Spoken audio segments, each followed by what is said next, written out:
Hello, my name is Mandelyn Royal, and I'm here with my cohorts, John Gunterman and Rip Stalvey. And today we're discussing what to do with all that poo.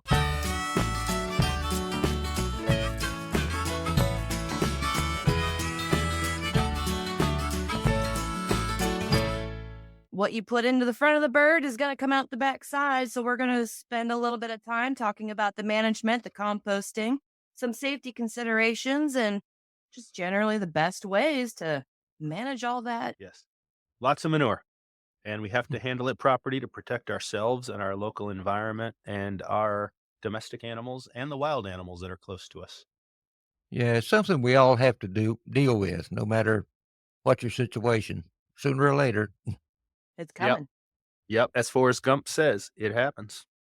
John, you mentioned something about impact on wildlife. What can be some of the potential impacts? For me, I live literally on the headwaters of Whitney Brook. So I'm worried about runoff off my property going down into my wetlands and possibly polluting the waters downstream for my neighbors. We have a lot of agrarian activities in the area. The very next neighbor downstream is a dairy farm, and they have 200 head of cattle. So it would be pretty bad if I were to irresponsibly release salmonella or some other thing into the water that is feeding these cows. And ultimately, the milk is being made into cheese and feeding people. Understanding your place, no matter how seemingly small or insignificant in your food chain, is pretty important. We have some of those same concerns because our property is sloped directly into a small creek. And this creek is tiny. There's probably a good month, 2 months, it doesn't even have any water in it. But when it rains, it pours, and whatever's on the surface is going to run right into that creek. What is it? Algae blooms from the nitrogen load is a Yes. problem that will affect the oxygen levels and the native species there because we have a couple different varieties of frogs, amphibians, crawdads. I don't want to kill that creek by having too much manure running into it. So we rely on a lot of ground filtering on the way, and we strategize drainage and actually install drainage to control where our runoff goes. And this is just from having a small, in terms of scale, a small flock. Like there might be 100 birds, but I have over 200 foot of filtering before Right. runoff ends up in that creek. Sure. And if you're smart about it and you design little catchments and swales to do this function as part of your inherent design, then it's done.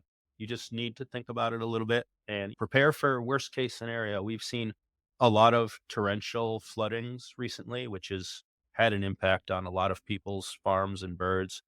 And it's really highlighted the importance of watching out for stormwater runoff in these cases. And sadly, John, it doesn't take much of contaminated runoff to cause a major problem. I would encourage folks, if you're listening and you're interested, you should be interested, to check with your local organizations, state and local organizations about manure management. Because we were talking about this earlier, that it can so vary not only from state to state, but from county to county. And this is Forewarned is where forearmed. your county agents, you should absolutely leverage their knowledge and experience because they will also have access to state programs, which they can recommend, which may be beneficial to help you mitigate some of these concerns through grants or labor, bank stabilization, rainwater mitigation. There's a lot of states have programs available to help people in funding these projects to protect themselves and their neighbors. So your county agent is definitely your best resource in this case. We were talking a little earlier about runoff, contaminated runoff, and we seem to focus on bacteria when we think of that, but it's also, it can spread pest around. We were talking about this last night, that when you're treating for internal parasites and you don't manage that manure properly, you can be spreading roundworms and coccidiosis and all kind of things. So composting, I know a lot of us probably do composting. I myself have no less than 6 different piles going at any given time. And there's a range of bedding materials that I use depending on what pen it came out of and what life stage the birds were in. So some of my piles are more based on pine shavings, others are mostly sand out of my adult pens. And then I strategize those piles for achieving the temperature needed to sterilize them. And there's a couple of different temperatures when you're composting that'll do different things. John likes to run his hotter than I do. Like I'm really aiming for about 140 degrees, but if you want to sterilize it really, what did you say, John? Like 160 is the temperature you're going for? We liked to see, if you're sterilizing and hot composting, anything over 170 was delightful in our winter piles because we were also composting meat type products, being animal carcasses. I do compost my birds that I don't consume personally. So you do need a hotter compost pile. Check the regulations on that. There's also a fantastic book on this topic. I mailed my copy to Rip. It's called the Humanure book. The title's a little scary, but it really talks about all these things. I highly encourage people to just do the research, find what you're comfortable with, and stick with that. But Well, like what Rip 170 was is saying pretty good. with the pest, my number one most hated pest is flies. And so by running that warmer compost, I am eliminating their breeding ground by keeping it hot enough to prevent them from taking over. Because flies, they can travel in from other places. You might not be the breeding Hmm. ground, you might be the recipient. And Yeah. they might be coming from the horse farm 2 miles up the road. They might be coming from the cattle farm 5 miles away.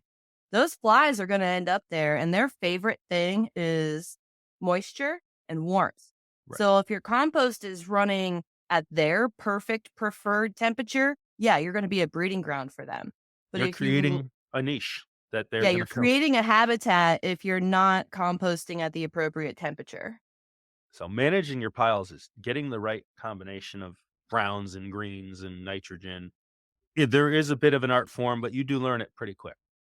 And then knowing how the different beddings break down is helpful because pine shavings, straw, they all break down at various speeds. But the chicken Hmm. manure itself, it's going to perform the best if it has a minimum of 6 months to balance out the nitrogen load. Because when it comes out of the backside of the bird, it's hot. It's too hot to use immediately.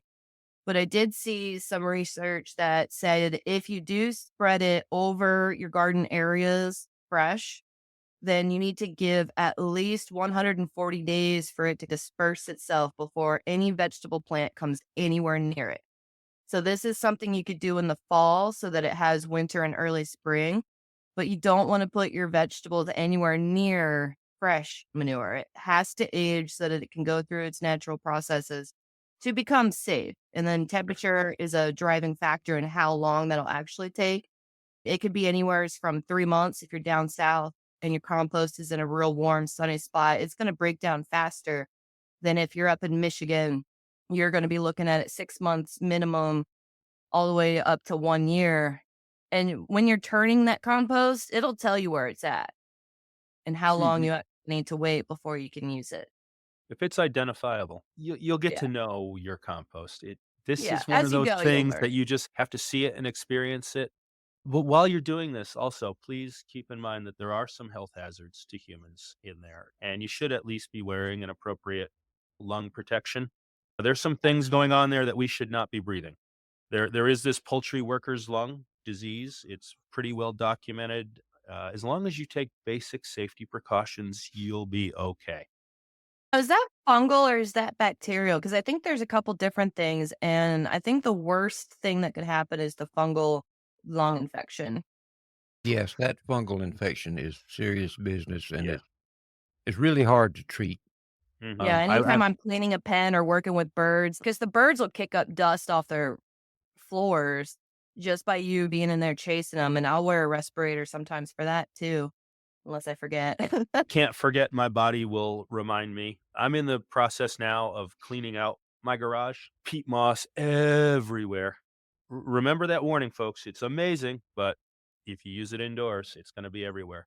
But I have to wear my respirator. It's a 3M full face mask with an external belt pack with a proper filter. If I'm in there more than 3 or 4 minutes, I can feel it, and I gotta put my respirator on, and I need to use that garage for other things. So, as mounting health concerns, take care of yourself. As long as I protect myself, I can continue poultry keeping. There's one thing that we haven't really talked about, an advantage to managing your manure and your bedding and all that kind of stuff is it will keep down on moisture in the coop. Yes. And moisture in the coop is not a healthy situation because eventually, if you got wet bedding, you're going to have a problem with ammonia. All starts with keeping the bedding dry. Absolutely. Turn it frequently, remove any wet spot because that ammonia, it's really hard on chickens. And by the time we can smell it, it's well into the range of damaging your poultry. And They Rip, have you've seen these things physically in Mhm. judging. Like, can you You see, describe eye burn? Is that the proper burn term? looks like, and it's caused from the ammonia gas accumulating in brooders and bedding, but it will look like almost like a cloudy little cataract I was gonna ask if over it's over similar to the a eye. cataract in humans. They can't see. There's that, and then there's the respiratory distress that it can trigger. Mhm. And if they're standing on it long term, they can get ammonia burns on the bottom of their feet too. Yes. Yes. So So this You is definitely another want to neutralizing pick it. up reason to after them often. Like, never let it get wet because when it's wet, you're getting that increased ammonia. You're getting increased risk for parasite contamination, and that's going to create the habitat that the flies love too. Yes, that's gonna be your fly larva's gonna start getting laid and start hatching, and it's just gonna trigger this whole cycle that you don't want happening in your bedding. You want it happening out in your compost pile. I see more incidents of wet bedding.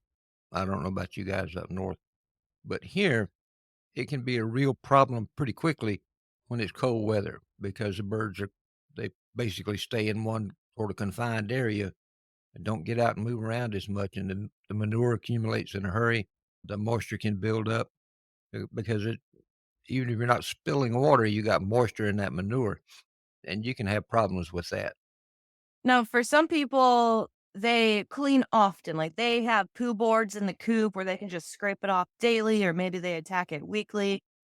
And then there's another method with the deep litter method where you're not cleaning as often, but you're still maintaining the environment. You're not letting it get excessively wet. You're not letting it get excessively poopy by adding little bits of bedding over time to Mhm. create that deep litter. It's almost like a self composting system that you clean out usually Yes, twice a year.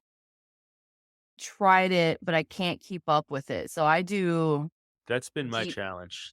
yeah.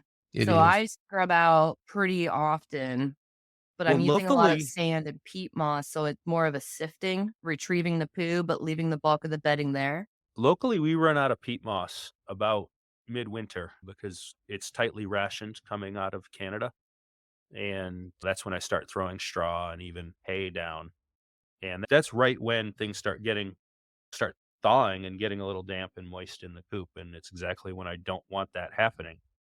Our So, local feed mill started getting really fine chopped pine shavings. And I've got to say, I prefer them way over the bigger flake. Like, Yes, you can get a large flake, medium flake. There's a lot of different sizes. And if you're doing pine shavings, my preference is for the finer chopped. yes. It breaks down faster in the compost pile. It spreads further. You can get more in a bale and then they compress it. And then And the you birds mhm, don't confuse mhm. it for food. Cause I tried the pellets, the little wood pellets, oh, and they thought they were yummy. oh, yeah. And I get worried about crop impactions, and I get worried about them missing their nutrition if they spend too much time eating the wrong thing.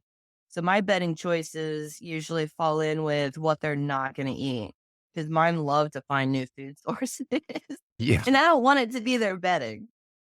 You were talking about the size of the pine bedding. That those fine chips to me don't seem to compact and hold moisture, Yeah, they uh, stay fluffier. the way the bigger size does. And you would think that being smaller, it would get wetter faster. But just go in there, just take a rake in there and just rake it around a little bit, stir it up. You get a lot of good use out of that stuff. Yeah, it I lasts wonder, longer than the has bigger anybody flake. tried literally making some sort of a sifter to sift and recycle their peat and dry it Yes. and reuse it? Yeah? How'd that work Yes. out? Fantastic. Okay. So I'll Just gotta use a leaf rake to go through and build a pile, and that'll catch all the bigger poops. And then I took a horse stall fork with a basket on it, because I know you can get horse stall forks in a couple of different styles, and I like Mhm. the full basket. And then I Yes. line that with 1/4 inch hardware cloth, and I just use zip ties and kind of form it to fit, cut off the excess. And that basket being lined with the 1/4 inch hardware cloth, now I can use the tines, dig in, grab a scoop out of my pile, give it 3 taps, 3 shakes, and the only thing left in that basket is the poop. Nice. I've not done that with peat moss, but what you're saying would really work.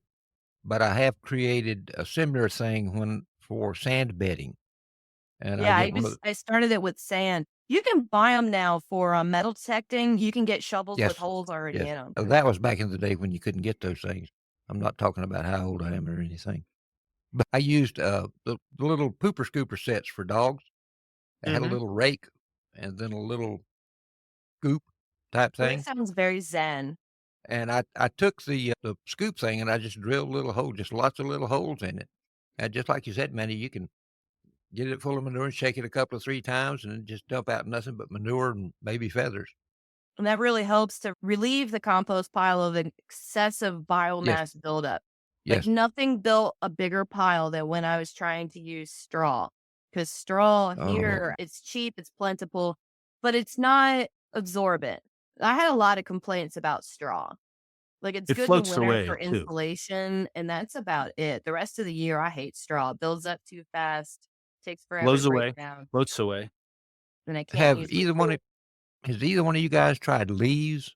We don't have a lot of deciduous trees down here, and we don't get all that many leaves, Yeah. but, I rake everything downhill into so my compost method is a hugelkultur, and we have a lot of deciduous trees in the area. So when I rake the yard every year, I rake it downhill and I put it all into the hugelkultur mound.